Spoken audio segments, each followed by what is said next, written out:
성경을 번역하는 선교사들이 대단히 중요시 여기는 한 가지가 있습니다.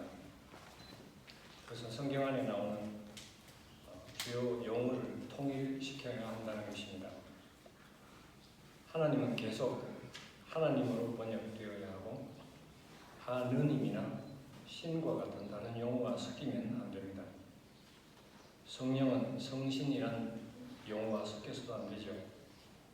한 용어를 선택하면 성경 전체에 통일되게 사용해야 읽는 독자들로 하여금 혼동이 되지 않습니다. 이러한 전문 용어들을 저희들은 키텀이라고 부릅니다.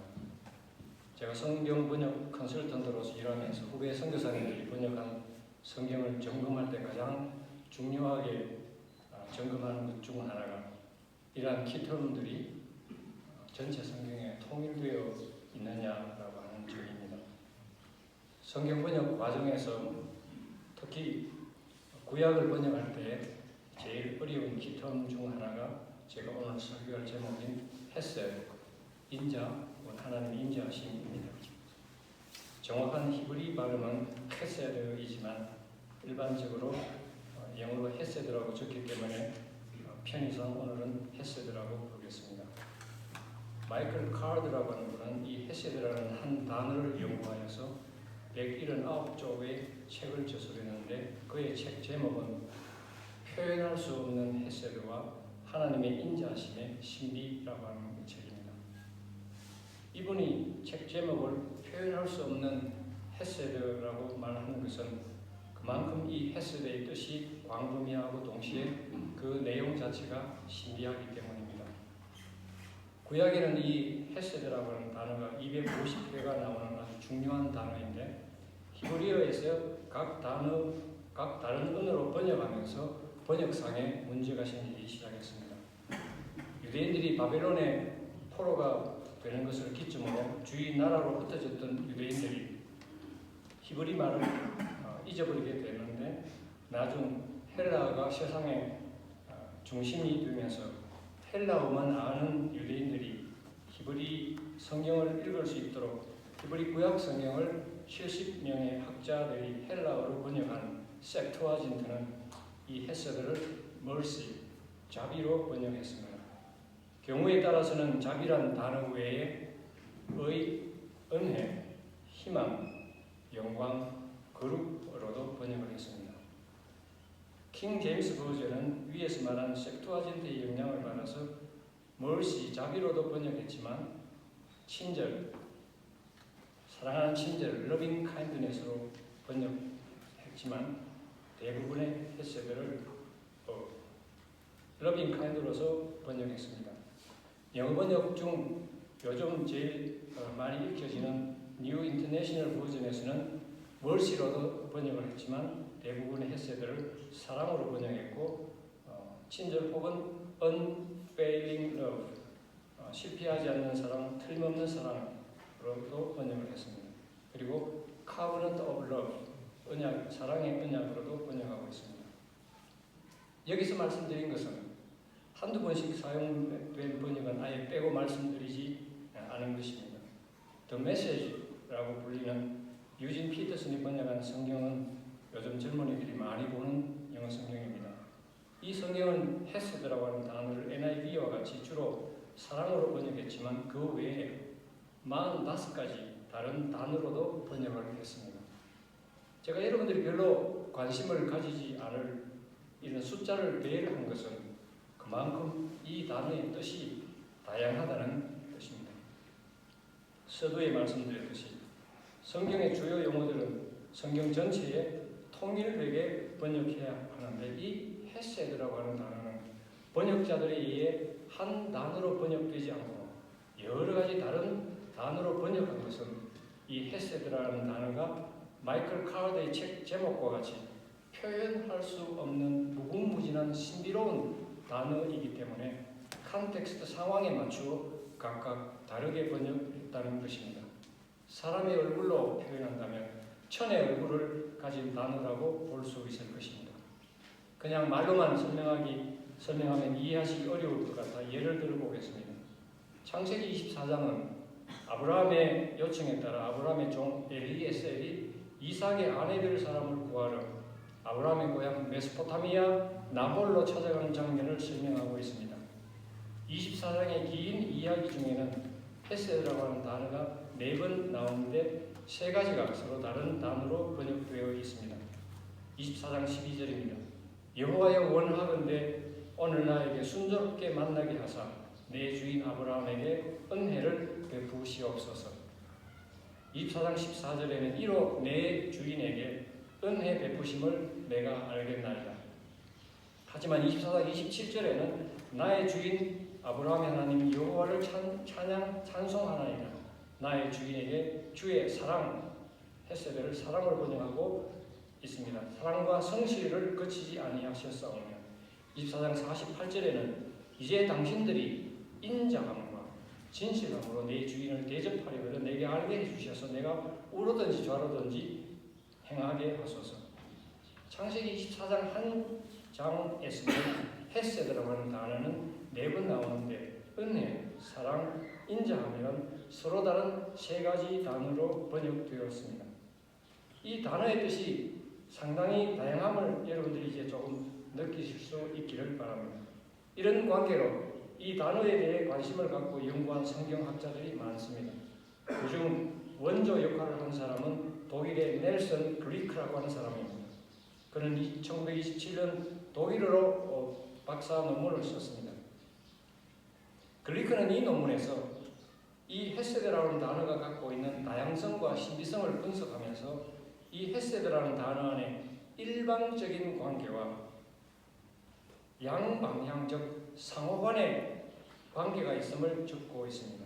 플러스 말씀드리면 앞에서 헤세드의 뜻을 말씀드릴 때 사랑, 은총, 자비, 친절 등으로 번역된 여러 단어들이 있는데 이 단어들은 일방적 행위라고 하는 것입니다. 다시 말해 한 사람이 다른 사람을 향하여 일방적으로 사랑하고 은총을 베풀고 친절히 행한다는 것입니다. 하지만 헤세드가 갖고 있는 또 다른 측면은 상호관계에서 나온다고 합니다.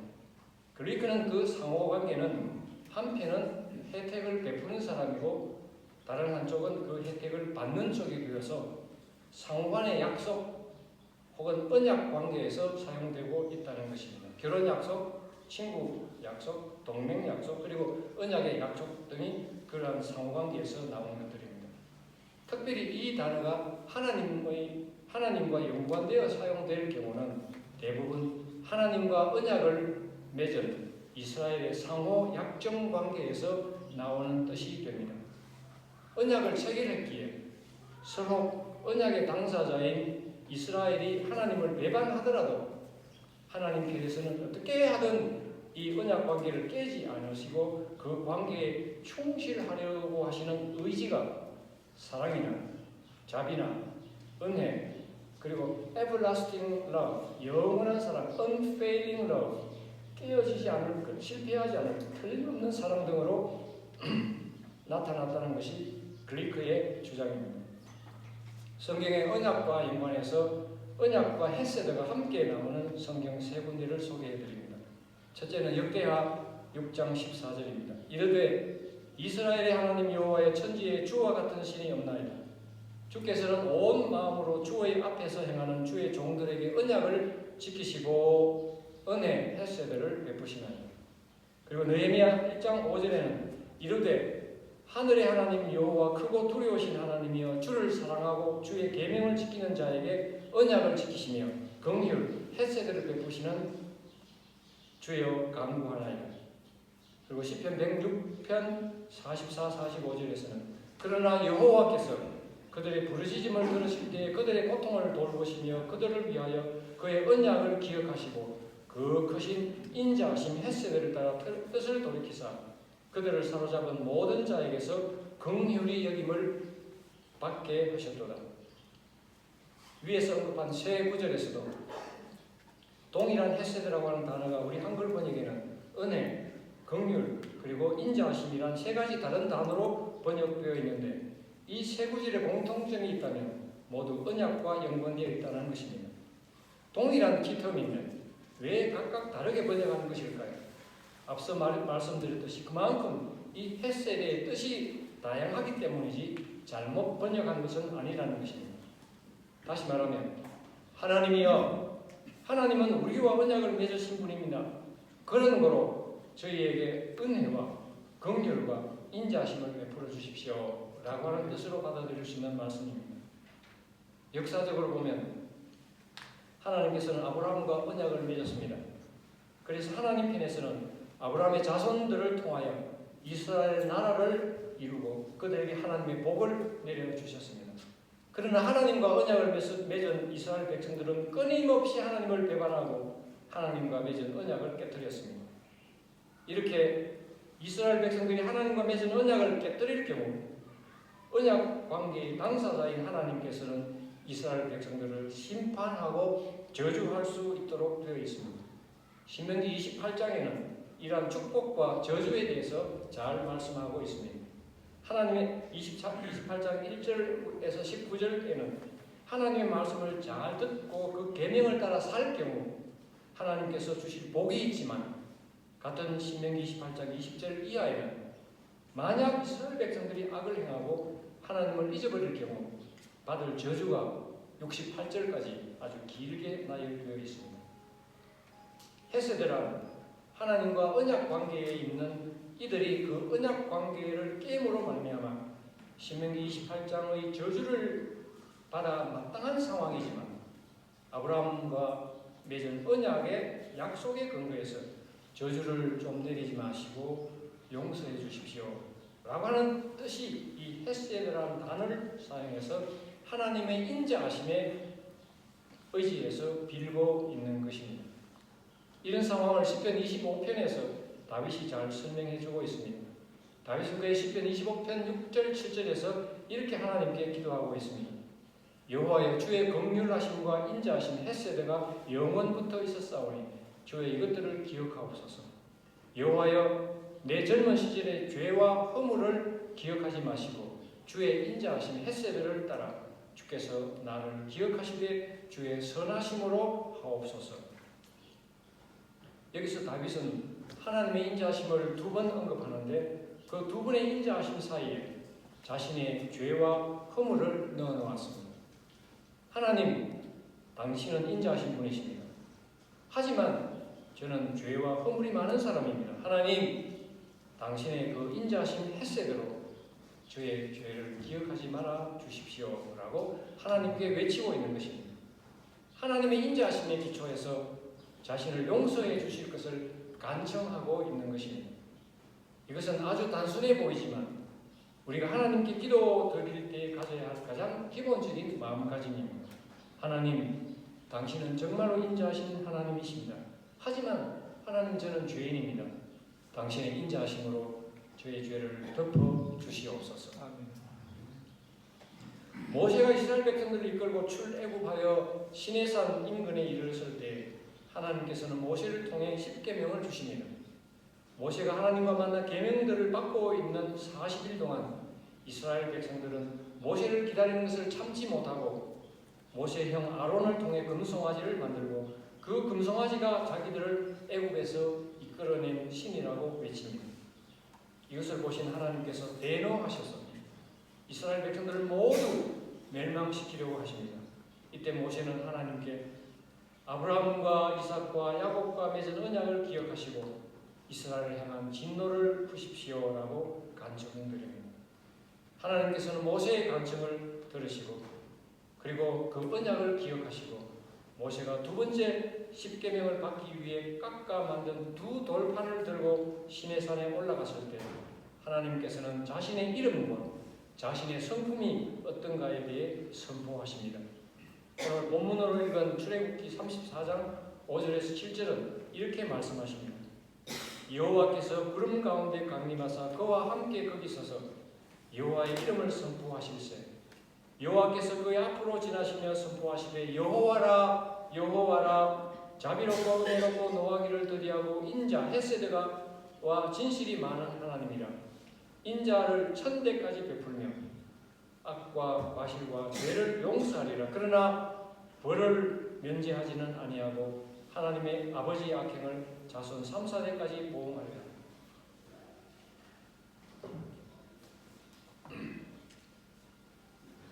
하나님 당신이 직접 자신의 이름과 자신의 성품을 말씀하신 것은 모든 성경 가운데 여기가 유일하다고 생각합니다. 하나님께서는 이 장면에서 하나님 자신의 이름이 여호와이심을 2번이나 선포하셨으며 자신의 성품이 자비롭고 은혜롭고 노하기를 더디하시며 헤세드와 진실이 많으신 분이라고 선포하십니다. 그리고 하나님 자신의 그 인자하심을 한 번 더 강조하시면서 악과 과실과 죄를 용서하시는 분이시라고 말씀하십니다. 여기서도 자신의 인자하심을 2번 말씀하십니다. 그리고 그 인자하심으로 인해 인간들의 악과 과실과 죄를 용서하시는 분이라고 말씀하셨습니다. 그렇습니다. 하나님의 인자하심은 하나님께서 인간들의 죄를 용서하시는 부분에 있어서 가장 기본적인 성품이십니다. 이스라엘 백성들을 당장 멸망시킬 수 있음에도 불구하고 약속에 신실하신 하나님은 아브라함과 맺은 언약을 지키시기 위해 당신의 인자하심으로 이스라엘 백성들의 죄를 용서하고 계시는 것입니다. 하지만 방금 읽은 출애굽기 34장 7절에서 한 가지 의문이 생기는 것도 사실입니다. 사실 이 구절 때문에 설교문을 작성하는데 매우 애를 먹었습니다. 첫 번째 설교문을 작성하다가 아버지의 악행을 3, 4대까지 보응하시는다는 문제에 걸려 이 보응과 헤세드를 연결시키지 못해 결국 첫 번째 설교는 포기하고 두 번째 설교를 새로 적게 되었습니다. 출애굽기 34장 7절은 이렇게 계속됩니다. 인자를 1000대까지 베풀며 악과 과실과 죄를 용서하리라. 그러나 벌을 면제하지는 아니하고 아버지 악행을 자손 3, 4대까지 보응하리라. 이 한 절 안에 두 가지 아주 중요한 신학적 주제가 서로 상충되고 있습니다. 그것은 용서와 보응이라고 하는 주제입니다.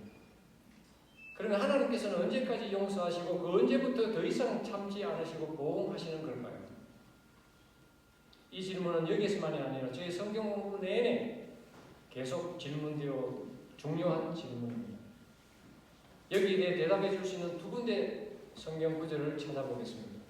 첫째 성경 구절은 요엘서 2장 12, 13절입니다. 여호와의 말씀에 너희는 이제라도 금식하고 울며 애통하고 마음을 다하여 내게로 돌아오라 하셨나니 너희는 옷을 찢지 말고 마음을 찢고 너희 하나님 여호와께로 돌아올지어다. 그는 은혜로우시며 자비로우시며 노하기를 더디하시며 인애가 크시사 뜻을 돌이켜 재앙을 내리지 아니하시나니. 하나님께서는 죄인들이 돌아오기를 기다리십니다. 언제까지에 대해 시한을 못 박지 않으셨습니다. 늦더라도 돌아오면 인애가 크신 하나님께서는 재앙을 내리지 않으실 것이라 하셨습니다. 두 번째 구절은 시편 25편 16절입니다. 이 25편에는 인자라는 단어가 4번이나 나옵니다. 모두 읽기는 길어서 11절과 함께 16절만을 이어서 읽겠습니다. 여호와여 나의 죄악이 크오니 주의 이름으로 말미암아 사하소서. 주여 나는 외롭고 괴로우니 내게 돌이키사 나에게 은혜를 헤세드를 베푸소서. 근래 이 구절을 공부하면서 저는 외롭고라고 하는 단어를 주의 깊게 보게 되었습니다. 나는 외롭고 괴로우니. 여기서 말하는 외롭고라고 하는 단어는 창세기 22장 2절에 하나님께서 아브라함에게 내 사랑하는 독자 이삭을 번제로 드리라고 말씀하실 때 사용한 독자와 히브리 말로는 같은 야키라고 하는 단어입니다. 여기서 외롭고라고 하는 말은 독자라는 말이 아들이 하나인 것과 같이 나는 혼자입니다 라는 말과 같습니다. 나 혼자뿐이요. 나를 돕거나 보호해 줄 사람이 아무도 없으니 철저히 외롭다는 말입니다. 이 외롭고라고 하는 말은 그 다음에 나오는 은혜, 즉 헤세드와 만납니다. 철저하게 하나님 앞에서 나 혼자 외롭게 될 때 비로소 하나님의 인자하심을 만나게 된다는 것입니다. 어떤 때에는 우리가 복잡한 세상을 떠나서 모든 인간관계를 떠나 하나님 앞에서 나 홀로 될 필요가 있습니다. 철저하게 낮아지고 외로울 때가 필요합니다. 그때야말로 헤세드를 만나는 순간이 될 것입니다. 조금 전에 제가 드린 질문은 용서와 징계의 경계가 어디인가 하는 것이었습니다. 요엘서 2장과 시편 25편을 함께 적용해보면 그 경계는 자신의 죄악을 깨닫고 그 죄의 짐을 지고 단독으로 나 혼자 외롭게 하나님 앞에 의연히 서는 것을 뜻합니다. 하나님 외에는 나와 함께 내 인생의 짐을 질 수 없는 그 누구도 없음을 깨닫고 하나님 앞에 외롭게 서서 하나님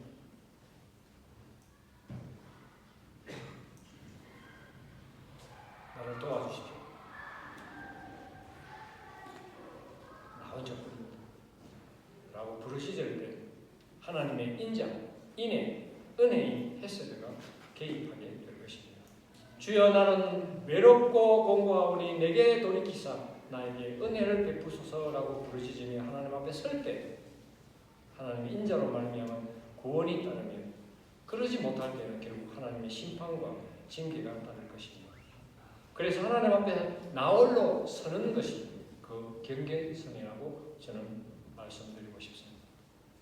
이사야 54장 8절과 10절은 이에 대해서 이렇게 적고 있습니다. 내가 넘치는 진노로 내 얼굴을 네게서 잠시 가렸으나 영원한 자비 헤세드로 너를 긍휼히 여기리라. 네 구속자 여호와께서 말씀하셨느니라. 산들이 떠나며 언덕들은 옮겨질지라도 나의 자비 헤세드는 네게서 떠나지 아니하며 나의 화평의 언약은 흔들리지 아니하리라. 이 경계선에 대한 저의 연구가 중요한 것은 하나님에 대한 잘못된 관념이 우리도 모르는 사이에 우리에게 있을 수 있기 때문입니다. 그 잘못된 관념이란 구약의 하나님은 심판의 하나님이요 신약의 하나님은 사랑의 하나님이라는 생각입니다. 하나님께서 요나에게 니느웨에 가서 하나님의 말씀을 선포하라고 하셨을 때 요나는 니느웨 가기를 싫어했습니다. 왜냐하면 니느웨 사람들이 회개하면 하나님께서는 반드시 그들을 용서해 주실 것을 잘 알았기 때문입니다. 요나는 하나님의 말씀을 듣고 명령을 듣고 도망가는 아주 삐딱하고 아주 어설픈 선지자는 전혀 아니었습니다. 정말 그 반대였습니다.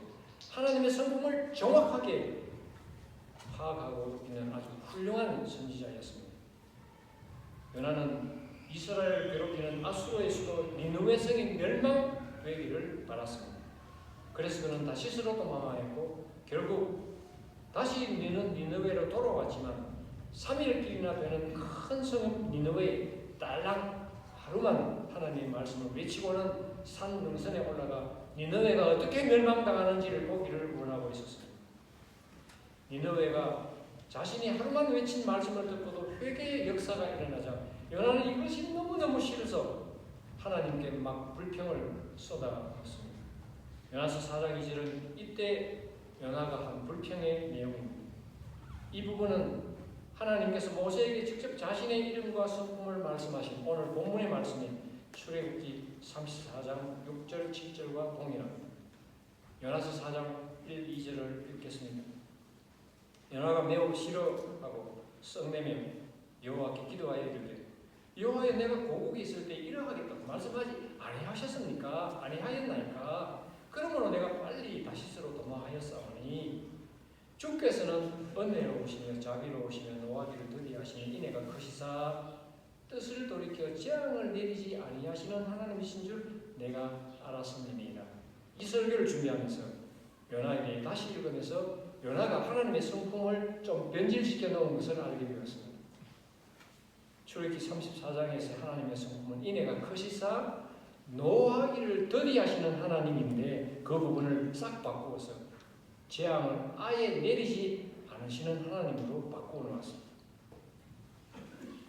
요나서는 요나가 고래 뱃속에 들어가서다 기적적으로 살아난 전설적인 이야기가 이야기의 중심이 아니라 그가 무도한 이방인인 아수르도 회개만 하면 용서해 주시는 하나님을 보여주는 성경입니다.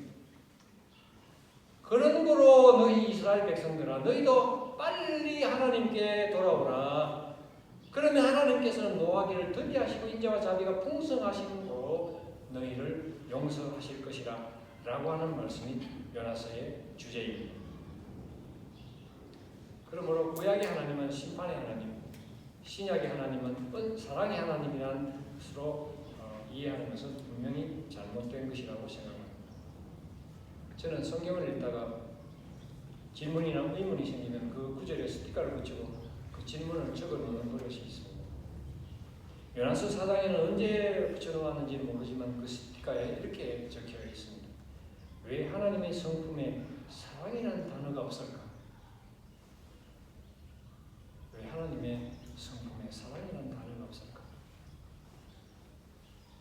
다시 말씀드리면 왜 구약에서 하나님의 성품을 말할 때 인자, 자비, 은혜 많은데 왜 사랑이라고 하는 단어가 들어있지 않을까? 실제 히브리 말에는 사랑이라고 하는 아하브라고 하는 단어가 있습니다. 이 단어는 남녀간의 사랑에서부터 시작해서 하나님의 사랑까지 아주 다양하게 표현되고 있습니다.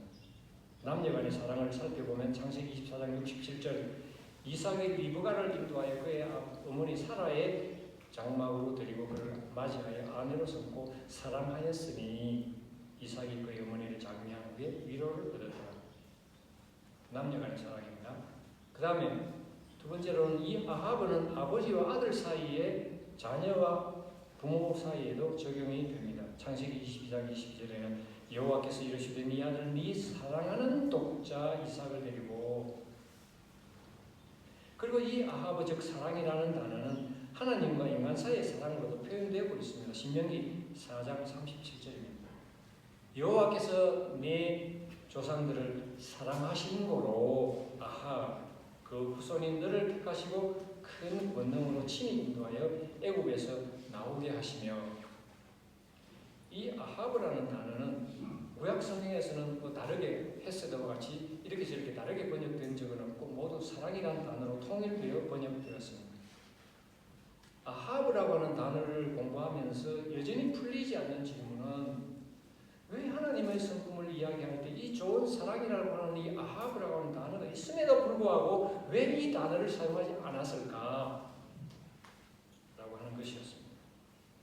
아까 읽어드렸던 출애굽기 34장에서 쭉 이야기를 하면서 나는 아하브의 하나님, 사랑의 하나님이라고 말씀하실 수도 있었을 텐데 말입니다. 그런데 실제 이 아하브와 헤세드라고 하는 단어를 연구하면서 헤세드라고 하는 단어가 오히려 더 사랑이라는 뜻으로 구약에서 많이 사용되고 있음을 발견하게 되었습니다. 현대 영어 성경들이 제가 말씀드린 것을 보여주고 있습니다. 이 헤세드라고 하는 단어는 NIV에서는 250번 나오는 단어 중에서 118번이 사랑으로 번역되어 있습니다. 아메리칸 스탠다드 버전에서는 250번 중에서 175번이 loving kindness, 잉글리시 스탠다드 버전에서는 steadfast love 250번 중에서 193번, 홀만 크리스천 스탠다드 버전에서는 250번 중에 135번이 faithful love, 뉴 리빙 트랜슬레이션에서는 250번 중에서 118번이 unfailing love, 그리고 더 메시지에서는 250번 중에서 114번이 사랑으로 번역되어 있습니다. 위에서 언급한 성경들은 결국 구약에서는 헤세드라고 하는 단어를 사랑이라는 단어로 보았다는 것을 알 수 있습니다. 다만 일반적인 사랑과 조금 달라서 사랑이라는 단어 앞에 친절, 확고부동한, 성실한, 틀림없는, unfailing, steadfast, faithful 이런 단어를 형용사를 첨가하여서 그 사랑은 일반적인 사랑과는 조금 더 다르다고 하는 뜻을 보여주고 있습니다. 이제 이 생각에 이르게 되면 여기까지 공부하게 되면 아주 자연스럽게 그 다음 질문으로 이어지겠죠. 그러면 위에서 언급한 성경들이 헤세드를 일반적인 사랑과 조금 다르게 표현하려고 했다면 그 다른 점이 무엇일까? 왜 그냥 사랑이라고 하지 않고 사랑 앞에다 친절, 확고부동한, 성실한, 틀림없는 이라고 하는 형용사를 붙였을까 것이 그 다음에 저의 질문입니다. 그 차이점은 다음과 같습니다. 아합, 즉 사랑이라는 단어는 오늘 우리가 이해하는 것과 같이 일방향의 사랑입니다. 저는 제 아내를 사랑합니다 라는 말은 제 아내에 대한 사랑입니다. 저의 사랑은 제 아내가 저를 사랑하는 것과는 별개의 것입니다. 저는 제 아내를 사랑하지만 제 아내가 저를 사랑한다고 하는 것을 본인에게 들어보아야 합니다. 한번 물어볼까요? 만약 제 아내도 저를 사랑한다고 공개적으로 잘 안 할까도 제가 묻지 않았습니다만 반대일 수도 있고요. 만약 제 아내도 저를 사랑한다면 그야말로 양쪽이 모두 서로 사랑하는 관계가 되는 것이지만 사랑합니다. 그런데 그쪽에서 무뚝뚝하게 멀뚱멀뚱하게 쳐다본다면 그것은 양방향의 사랑이 아니라는 것입니다. 그러나 아하브와는 달리 헷세베가 뜻하는 사랑은 쌍방의 사랑입니다. 아브라함과 하나님께서 언약을 맺음으로 만들어진 헷세베가 사랑이라고 사용될 경우에는 양방향이 모두 사랑해야 합니다. 왜냐하면 서로 사랑하기로 언약을 맺었기 때문입니다. 헷세베는 사랑하고 싶으면 사랑하고 사랑하기 싫으면 사랑하지 않아도 되는 그런 관계가 아니라는 것입니다. 하나님이 우리를 반드시 사랑해야 하고 사랑하지 않으면 안 되는 관계가 이 헷세베라는 것입니다. 하나님이 우리를 헷세베의 사랑으로 사랑하신다고 할 때 그 사랑의 의미는 우리를 반드시 사랑해야 하는 사랑입니다. 반드시 하나님은 우리를 사랑하셔야 되는 거예요. 그래서 영어 번역자들이 그 사랑 앞에 unfailing, faithful, steadfast라고 하는 그런 단어를 붙일 수밖에 없었던 것입니다. 그러기에 NIV는 5번이나 이 헷세베를 covenant of love라고 번역해서 언약과 연결시켜 놓았고, 제가 성경 번역할 때 주로 사용하는 히브리 성경 프로그램이 있는데 이 성경 프로그램은 히브리를 쭉 놓고 그 밑에 이제 다 그 영어로 번역을 하는 것이 있는데 이 헷세베라는 단어가 나올 때마다 covenant loyalty라고 번역하고 있습니다. 언약의 충실성, 언약 충성심 이렇게 연결시켜놨는데 그 언약에 아주 충실해야 된다는 것으로 번역하고 있습니다. 저는 여기까지 와서 더 이상 성경 공부를 진행할 수 없는 상태가 되어버렸습니다. 왜냐하면 위에서 우리는 헷세베의 사랑이 하나님 편에서는 그야말로 확고부동하고 틀림없는 사랑인 것을 확인했습니다. 그런데 그 반대편에 우리 인간들의 하나님에 대한 사랑은 어떠했습니까? 양방향 혹은 쌍방향이어야 하는 이 헷세베의 사랑은 우리 인간들은 확고부동하게 틀림없이 지켜왔나 하는 생각에 미치게 되면 저의 마음이 아주 답답해집니다. 아까 읽었던 요엘서 2장 12, 13절은 하나님의 외침이 담겨 있습니다. 확고부동 틀림이 없는 사랑을 하고 계시는 하나님께서 인간들을 향하여 피를 토하는 심정으로 부르짖고 있는 외침이었습니다. 여호와의 말씀에 너희는 이제라도 금식하고 울며 애통하고 마음을 다하여 내게로 돌아오라 하셨나니 너희는 옷을 찢지 말고 마음을 찢고 너희 하나님 여호와께로 돌아올지어다. 그는 은혜로우시며 자비로우시며 노하기를 들게 하시며 이내 헷세베가 크시사 뜻을 돌이켜 재앙을 내리지 아니하시나니. 그러나 안타깝게도 인간들은 하나님께로 돌아오지 않았습니다. 하나님 편에서는 그 언약을, 그 사랑을 하실 수 있는 모든 준비가 되어 계셨지만 인간들은 그 하나님의 확고부동한 사랑을 배반하고 나무나 돌을 향하여 그것들이 자신의 신이라고 믿으며 그것들은 아주 확고부동하게 섬기고 있었습니다. 어떻게 하면 이 확고부동한 하나님의 사랑을 완성할 수 있을까? 이렇게 사랑으로 기다리시는 하나님을 향하여 성경을 좀 안다고 하는 사람들조차 구약의 하나님은 진노의 하나님이니 신약의 하나님은 사랑의 하나님이라고 오해하고 있지는 않은가요? 정말 구약의 하나님이 진노의 하나님이신가요? 하나님께서는 그분의 확고부동하고 틀림없는 사랑을 완성하시기 위한 특단의 한 방법을 갖고 계셨습니다. 그 결단의 방법이 무엇일까요? 그것은 아브라함이 언약을 맺으면서 자신의 독자 이삭을 바치라는 하나님의 명령에 따라 이삭을 바쳤듯이 하나님 편에서는 자신의 독자 예수 그리스도를 바치실 준비가 되어 있으셨던 것입니다. 그리고는 하나님의 시간에 가장 합당한 시간에 예수 그리스도 그분은 우리의 속죄 제물인 어린 양으로 보내주셨습니다. 그리고는 어린 양 되시는 그분 예수 그리스도의 피 흘리심으로 우리의 모든 죄를 씻어주셨고 우리와 화목을 이루셨습니다. 우리는 확고부동하지 못하고 틀림없는 사랑을 절대 할 수 없는 인간들이지만 하나님이 예비하신 예수 그리스도 그분으로 말미암아 우리는 지금 하나님 앞에서 그분의 확고부동하고 틀림없는 사랑을 누리며 지금도 여기에 우리들은 살고 있는 것입니다. 이제 그 예수 그리스도를 믿기만 하면 구원을 받는 그 확고부동한 사랑이 지금 우리와 함께 계십니다. 이것이 신약에서의 복음입니다.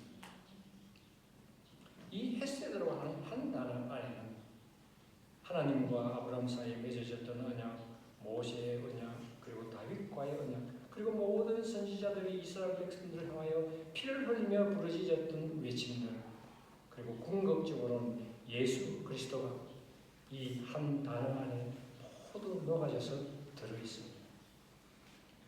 그러기에 성경을 번역하는 사람들은 이 헤세드라고 하는 단어를 어느 한 단어로 특정 지을 수가 없었던 거예요. 그래서 그 문맥에 따라서 이렇게도 번역하고 저렇게도 번역해 왔던 것입니다. 저에게 성경 안에 있는 단어들 중에 한 단어만 선택하라고 한다면 저는 망설임 없이 이 헤세드라고 하는 단어를 선택할 것입니다.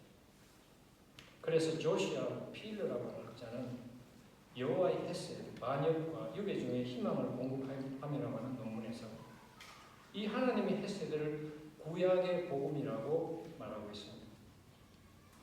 자기가 지은 죄로 말미암아 확고부동한 하나님 앞에 설 수 있는 가능성이 도무지 없을 때, 아무런 희망이 보이지 않을 때, 그래서 시편 25편의 말씀과 같이 하나님 앞에서 철저히 나 혼자로 설 때 하나님께서 나의 모든 죄로부터 나를 구원하신다는 것이야말로 구약에 나타난 복음이라 말하는 것은 틀린 말씀이 전혀 아니라고 생각합니다. 그동안 제가 공부한 헤세드의 정리를 해보면 헤세드라고 하는 단어는 여러 가지 다양한 의미를 담고 있습니다. 오늘 저의 설교 안에 나오는 단어로만 살펴도 자비, 인자, 성실, 은혜, 긍휼, 친절, 인애, 사랑 8가지 뜻이 나옵니다. 헤세드는 이 모든 뜻을 담고 있습니다. 이러한 헤세드는 예수 그리스도로 말미암아 완성이 되었습니다. 이 완성된 헤세드는 신약에서 아가페, 사랑으로 불리어졌습니다. 그래서 사도 요한은 요한일서 4장 8절 16절에서 하나님은 사랑이시라라고 거듭 선포하고 있습니다. 헤세드는 결국 예수 그리스도의 십자가와 부활로 말미암아 승화되어 신약의 가장 아름다운 아가페의 사랑이 되었다고 봅니다. 설교를 마무리하겠습니다. 오늘 출애굽기 34장을 중심으로 한 저의 설교를 통해 하나님의 성품 중에 헤세드, 즉 하나님의 인자하심을 살펴보았습니다. 이 하나님의 헤세드는 출애굽기 34장에서 하나님의 성품으로 표현된 다른 단어들, 자비, 은혜 등과 경계가 불분명할 정도로 서로 뜻이 중첩되어 있음을 보았습니다. 그리고 이 헤세드는 양방향의 의미, 즉 혜택을 베푸는 사람과 혜택을 받은 사람이 서로 약속을 잘 이행하는 데서 나오는 말인 것을 알게 되었습니다. 하지만 우리 인간들은 늘 하나님의 인자하심에 바르게 응답하지 못하고 하나님과 약속을 깨뜨렸던 것 또한 보았습니다. 그러나 하나님께서는 아브라함과 언약을 지키시기 위해 마침내 자신의 독생자를 아낌없이 우리에게 주심으로 말미암아 그분의 인자하심을 완성하셨음을 알게 되었습니다. 그리고 마지막으로 예수 그리스도로 말미암아 이 헤세드는 아가페, 즉 하나님의 진정한 사랑으로 승화된 것을 알게 되었습니다.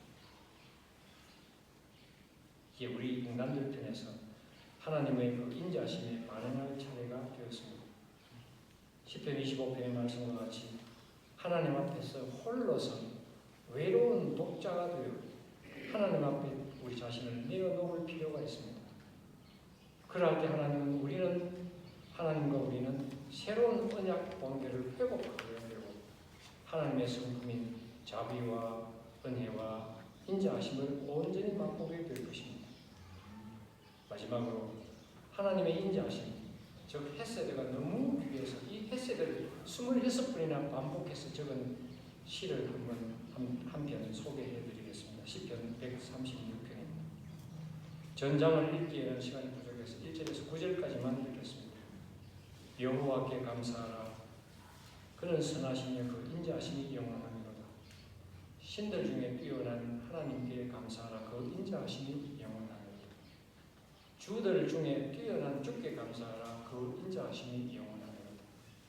홀로 큰 기이한 일을 행하시는 이에게 감사하라. 그 인자하심이 영원하니로다. 지혜로 하늘을 지으신 이에게 감사하라. 그 인자하심이 영원하니로다. 땅을 물 위에 펴신 이에게 감사하라. 그 인자하심이 영원하니로다. 큰 빛들을 지으신 이에게 감사하라. 그 인자하심이 영원하니로다. 해로 낮을 주관하게 하신 이에게 감사하라. 그 인자하심이 영원하니로다. 달과 별들로 밤을 주관하게 하신 이에게 감사하라. 그 인자하심이 영원하니로다. 이제 여러분들은 조용히 눈을 좀 감으시고 1분간만 이 하나님의 인자하심 앞에 외롭게 서 보는 시간을 가지면 좋겠습니다. 내 모든 문제는 우리 주님만이 하십니다. 해석을 주신 주님 나를 남겨주십시오.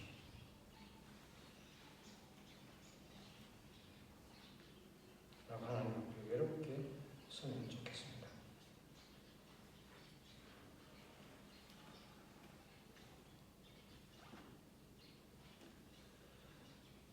눈을 뜨십시오. 이제 이 헤세드를 중심으로 우리 자신의 시편 136편을 지어보겠습니다. 우리의 시편 136편입니다. 제가 세 가지의 감사 제목을 말씀드리겠습니다. 그러면 여러분들은 저의 감사하라는 말에 붙여 그 인자하심 영원하미로다 라고 답해 주시면 고맙겠습니다.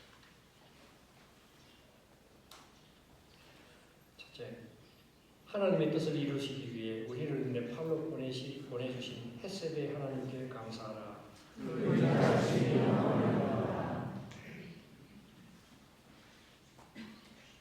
네팔의 카트만두 한인교회를 세우시고 지난 31년 동안 구원의 방주로 역사하신 헤세드의 하나님께 감사하라. 코로나 팬데믹 속에서도 우리를 지켜주시고 또한 네팔 영혼들이 계속해서 하나님께 나오도록 역사하시는 헤세드의 하나님께 감사하라.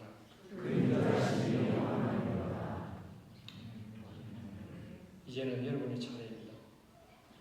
잠시 자신의 감사 제목을 두 가지만 기억하십시오. 그리고 첫째 하면은 여러분들은 속으로 그 제목을 잠시 생각하시고 제가 감사하라라고 외치면 여러분들은 저와 함께 그 인자하심이 영원하미로다 라고 답하겠습니다. 여러분들의 감사 제목 두 가지를 정하는 동안 1분만 잠시 시간을 드리겠습니다.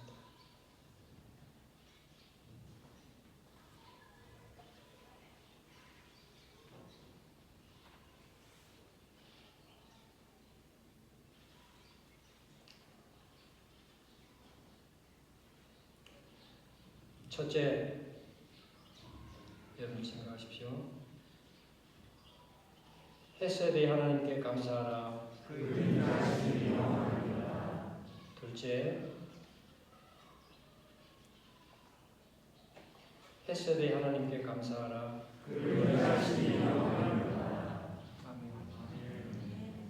이제 이 헤세드의 하나님을 생각하면서 예레미야 3장 22, 23절을 중심으로 찬양을 만든 찬양을 함께 불러보겠습니다.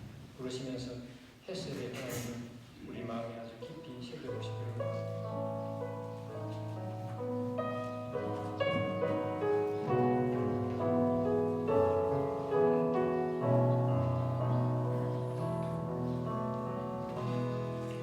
주의 인자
주